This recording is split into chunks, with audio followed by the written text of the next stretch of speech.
આજકાલ public wifi દરેક જગ્યાએ ઉપલબ્ધ છે, પછી તે મોલ હોય, રેલવે સ્ટેશન, રેસ્ટોરન્ટ્સ કે પછી હોટેલ. લોકો પબ્લિક વાઈફાઈનો ઉપયોગ કરે છે કારણ કે આમાં તેમને વધુ સારી સ્પીડ અને અમર્યાદિત ડેટા ફ્રીમાં મળે છે. સાથે જ પોતાના મોબાઈલના ઇન્ટરનેટ ડેટાની પણ બચત થાય છે. પણ અહીં જ તમે ભૂલ કરો છો, કારણ કે જે ફ્રીમાં મળે છે તે કેટલું સુરક્ષિત છે તે જાણવાની તસદી તમે નથી લેતા. ફ્રીમાં મળતું વાઈફાઈ તમને જોખમમાં મૂકી શકે છે. આજે દરેકના હાથમાં સ્માર્ટફોન જોવા મળે છે અને આપણે ફોન વિના ઘડીભર પણ રહી શકતા નથી. તેનું સૌથી મોટું કારણ છે ઇન્ટરનેટ. હા, મોબાઈલમાં ઇન્ટરનેટ હોવાથી તમે ગમે ત્યારે કંઈ પણ સર્ચ કરી શકો છો. તમે ઇન્ટરનેટ પર નાની મોટી દરેક માહિતી મેળવી શકો છો. ઇન્ટરનેટના ઉપયોગને ધ્યાનમાં રાખીને હવે ઘણી જગ્યાએ પબ્લિક વાઈફાઈ ફ્રી સર્વિસ પણ આપવામાં આવે છે. ઘણી વખત યુઝર્સ તેમનો મોબાઈલ ડેટા સમાપ્ત થઈ જાય પછી તેમના ફોનને પબ્લિક વાઈફાઈથી કનેક્ટ કરે છે, અથવા તો તેને બચાવવા માટે પણ ગમે તે વાઈફાઈને કનેક્ટ કરી લેતા હોય છે. ઓટોમેટિક વાઈફાઈ નેટવર્કની મદદથી તમારો ફોન પબ્લિક વાઈફાઈ સાથે કનેક્ટ થાય છે, પરંતુ આવું કરવું તમારા ફોન માટે પણ ખતરનાક બની શકે છે. સ્નિફિંગ એટેક એક પ્રકારનો એવો એટેક છે કે જેમાં હેકરો જે પબ્લિક વાઈફાઈનો ઉપયોગ કરનાર વ્યક્તિના મોબાઈલની અંદર માલવેર સ્થાપિત કરે છે અથવા સ્પાયવેર સ્થાપિત કરે છે અને એની અગત્યની માહિતી ચોરવાનો પ્રયત્ન કરે છે, જેમાં ખાસ કરીને બેન્કિંગ ટ્રાન્ઝેક્શન્સને લગતી માહિતી હોય, બેંકને લગતી ડિટેલ્સ હોય, કાં તો એના કોઈક અગત્યના દસ્તાવેજો હોય તેવી માહિતી ચોરવાનો પ્રયત્ન કરવામાં આવે છે.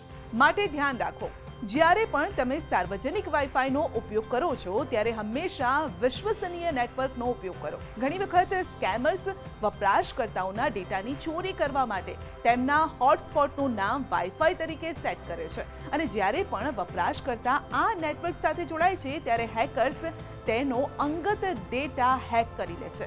જ્યારે સાર્વજનિક વાઈફાઈ સાથે કનેક્ટ થાય છે ત્યારે તમને તેના દ્વારા બેંક સંબંધિત કોઈ પણ કાર્ય ન કરવાની સલાહ પણ આપવામાં આવે છે. ઘણી વખત આની આડમાં સ્કેમર્સ તમારા ફોનમાંથી તમારી બેન્કિંગની ડિટેલ્સ, લોગિન વિગતોની ચોરી કરી લે છે. હેકર્સ પબ્લિક વાઈફાઈની મદદથી તમારી તમામ અંગત વિગતો ચોરી લે છે. સાર્વજનિક વાઈફાઈ નેટવર્ક્સ પર તમારી માહિતીને સુરક્ષિત રાખવા માટે VPNનો ઉપયોગ કરી શકો છો. VPN તમારા ડેટાને સુરક્ષિત એન્ક્રિપ્ટેડ નેટવર્ક દ્વારા ફરીથી રૂટ કરે છે અને તમે બધા પ્લેટફોર્મ પર VPN એપ્સ શોધી શકો છો. પબ્લિક વાઈફાઈ રાઉટર જો દૂર લાગેલું હોય તો એટલી સ્પીડ નથી હોતી અને સેકન્ડિંગ કે સિગ્નલ્સ પણ સ્ટ્રોંગ નથી હોતા, પણ આ એક સહજતાથી ઓળખી શકાય છે કે જો સિગ્નલ્સ તમારી નજીકમાં હોય અને ખાસ કરીને સ્ટ્રોંગ્સ હોય અને ઇન્ટરનેટ સ્પીડ્સ પણ બહુ જ વધારે હોય તો તમારે સમજવાનું કે આ એક ટ્રેપ હોઈ શકે છે. અને ખાસ કરીને બીજો મુદ્દો કે જ્યાં તમે પબ્લિક વાઈફાઈમાં હો ને ત્યારે એક જ નામના એક કરતાં વધારે એક્સેસ પોઈન્ટ જોવા મળે તો તમે ખાસ કરીને તમે જ્યાં ઓથોરિટીઝ છે તેનું ધ્યાન દોરી શકો છો. હવે જાણી લો કે જો તમે પબ્લિક વાઈફાઈનો ઉપયોગ કરી રહ્યા છો તો કઈ કઈ બાબતોનું ધ્યાન રાખવું પડશે. પબ્લિક વાઈફાઈનો ઉપયોગ કરતી વખતે સૌપ્રથમ તમામ શેરિંગ્સ બંધ કરો. સાર્વજનિક વાઈફાઈ સાથે કનેક્ટ કરતા પહેલા વાઈફાઈ સેવા કયા નામથી છે તે જોઈ લો. ભૂલથી પણ વાઈફાઈને ઓટોમેટિક કનેક્ટ ન કરો. પબ્લિક વાઈફાઈના ઉપયોગ માટે ઈમેલ આઈડી આપ્યું છે તો યુનિક પાસવર્ડનો જ ઉપયોગ કરો. પબ્લિક વાઈફાઈનો ઉપયોગ કરતી વખતે કોઈ પણ પ્રકારનો નાણાકીય વ્યવહાર ન કરો.